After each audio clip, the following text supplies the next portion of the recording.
Situation nationale, le collectif pour un peuple uni donne sa lecture, sortie médiatique relayée par les parutions. Le collectif n'est pas du tout content des décisions et des actions de l'exécutif pour répondre aux aspirations du peuple burkinabé, écrit le pays, au point de menacer et de demander le départ du Premier ministre Paul Kabatieba si ce dernier ne se ressaisit pas. Dans la ligne de mire du collectif, le parti au pouvoir, le président du Faso, l'opposition politique, la CENI, les organisations de la société civile, le phénomène Kogluego, bref, chacun en a pris pour son grade, ce qui fait dire à l'observateur Palga que le peuple uni fouette tout le monde. Pour le CPPU, de nombreux éléments ont favorisé l'installation d'un chaos dans un pays déjà fragilisé au plan sécuritaire et un peuple se croyant au-dessus de tout. Le pays doit être impérativement remis sur les rails du développement, alors un remaniement ministériel s'impose, peut-on lire dans Aujourd'hui au Faso.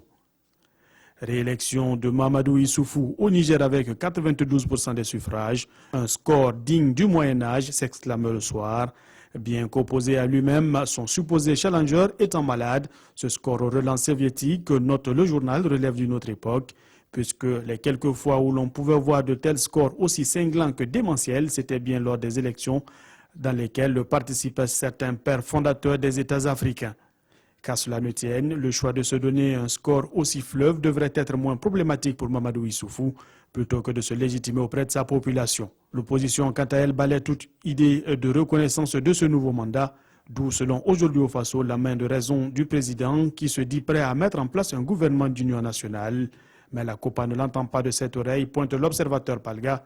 L'opposition appelle à la désobéissance civile à partir du 2 avril, au lendemain de la fin officielle du mandat du président Issoufou, ce qui sonne pour les éditions Le Pays comme un appel à la sédition, et le journal de se demander si l'opposition acceptera de franchir cette ligne rouge.